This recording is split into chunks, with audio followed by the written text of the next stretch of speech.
یہ آکاشوانی سری نگر ہے۔ اب آپ محمود احمد خان سے خبریں سنیے۔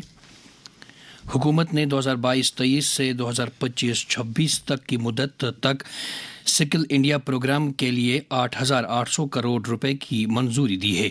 میڈیا کو تفصیل بتاتے ہوئے اطلاعات و نشریات کے وزیر اشونی ویشنو نے کہا کہ مانگ کے حساب سے ہنرمندی کے فروغ پر حکومت اولین ترجیح دے رہی ہے اور اس بات پر زور دیا جا رہا ہے کہ تبدیلی اور معیار میں اضافہ کیا جائے۔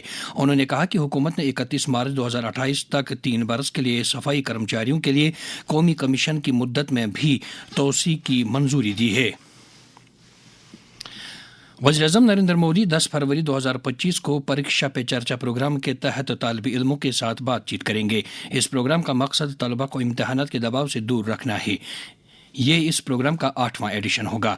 امسال پریکشا پے چرچا پروگرام میں شرکت کے لیے 5 کروڑ افراد جن میں طلباء، اساتذہ اور والدین شامل ہیں نے شرکت کے لیے اندراج کرایا ہے۔ پروگرام صبح 11 بجے دوردرشن اور دیگر متعدد نشریاتی اداروں سے نشر ہوگا، جہاں وزیراعظم نریندر مودی طالب علموں کو تعلیم سے متعلق قیمتی آراء اور تجاویز پیش کریں گے تاکہ وہ امتحانات میں بغیر کسی دباؤ کے شامل ہو سکیں۔ اس سال تمام ریاستوں اور مرکز کے زیر انتظام علاقوں سے 36 طلباء کا انتخاب کیا گیا ہے۔ جل شکتی کے وزیر جاوید احمد رانا نے ایک میٹنگ میں ضلع بڑگام میں جل جیون مشن کے تحت کاموں کی پیش رفت کا جائزہ لیا، جس میں مقامی ممبران اسمبلی علی محمد ڈار، شفیع احمد وانی اور سیف الدین بٹ بھی موجود تھے۔ وزیر موصوف نے محکمے کے افسران پر زور دیا کہ وہ جل جیون مشن کے تحت ہو رہے کاموں کو مقررہ مدت کے اندر پائے تکمیل تک پہنچائیں۔ انہوں نے افسروں کو ہدایت دی کہ وہ مقامی ممبران اسمبلی کی مشاورت سے تفصیلی پروجیکٹ رپورٹس تیار کریں۔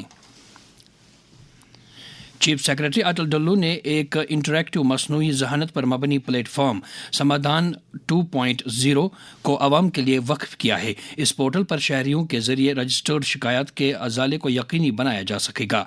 اس موقع پر دیگر شرکاء کے علاوہ مختلف محکموں کے انتظامی سربراہان بھی موجود تھے۔ انہوں نے مختلف نوعیت کی شکایات کی نشاندہی کے لیے AI کو استعمال کرنے کی بھی تاکید کی۔ ڈویژنل کمشنر کشمیر وجے کمار بدھوری نے رواں ماہ کے آخر میں گلمرگ میں کھیلو انڈیا ونٹر گیمز کے 5ویں ایڈیشن کے کامیاب انعقاد کے لیے تیاریوں کا جائزہ لینے کے لیے افسران کی ایک میٹنگ کی صدارت کی۔ نیشنل ونٹر گیمز گلمرگ میں 22 فروری سے شروع ہو کر 25 فروری کو اختتام پذیر ہوں گے، جن میں 1000 سے زائد ایتھلیٹس، کوچ اور عہدیدار حصہ لیں گے۔ میٹنگ سے خطاب کرتے ہوئے انہوں نے تمام محکموں کو قریبی تال میل بنائے رکھنے پر زور دیا۔ محکمہ تعلیم کے ایڈیشنل چیف سیکرٹری شانت منو نے صوبہ کشمیر کے تعلیمی منظرنامے کا جائزہ لینے کے لیے ایک میٹنگ کی صدارت کی۔ انہوں نے تمام CEOs اور ZEOs کو ہدایت دی کہ وہ اس بات کو یقینی بنائیں کہ آنے والے تعلیمی سیشن میں وادی کے تمام اسکولوں میں متعلقہ سربراہان بچوں کو اخلاقی تعلیم فراہم کرنے کے لیے اضافی اقدامات کریں۔ انہوں نے کہا کہ ہمیں بچوں کو اخلاقی تعلیم دینے اور مادری زبان پر بھی خصوصی توجہ دینی چاہیے۔ شانت منو نے کہا کہ آرٹیفیشل انٹیلیجنس کا دور ہے، لہٰذا ہمیں جدید طریقوں اور آلات کو اپنا کر بچوں کو تعلیم فراہم کرنی چاہیے۔ ضلع ترقیاتی کمشنر گاندربل جتن کشور نے منی سیکریٹریٹ گاندربل میں ڈسٹرکٹ کیپیکس بجٹ 2024-25 کے تحت ہونے والی پیش رفت کا جائزہ لینے کے لیے ایک اعلیٰ سطحی میٹنگ کی صدارت کی۔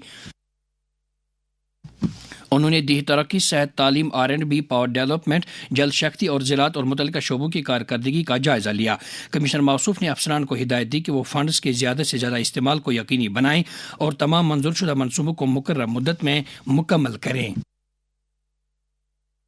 دریاسنا ایک اور میٹنگ میں DC موصوف نے ضلع میں محکمہ جل شکتی کے کام کی پیش رفت کا جائزہ لیا۔ میٹنگ میں انہوں نے جل جیون مشن کے تحت 100% گھریلو کوریج حاصل کرنے کی ضرورت پر زور دیا۔ دلی اسمبلی انتخابات کے ووٹوں کی گنتی آج صبح 8 بجے سے شروع ہوئی۔ ووٹوں کی گنتی کے لیے دلی کے 11 اضلاع میں 19 گنتی مراکز قائم کیے گئے ہیں۔ آخری اطلاعات ملنے تک BJP 46 اور عام آدمی پارٹی 24 نشستوں پر آگے چل رہی ہے۔ خبروں کے بلٹن اور شعبہ خبر کے پروگراموں سے متعلق آپ اپنی آراء اور تجاویز ہمارے ای میل ایڈریس akashvani.srinagarnews@gmail.com پر بھیج سکتے ہیں۔ اس کے ساتھ ہی خبروں کا یہ بلٹن ختم ہوا۔ ہمیں دیجیے اجازت۔ خدا حافظ۔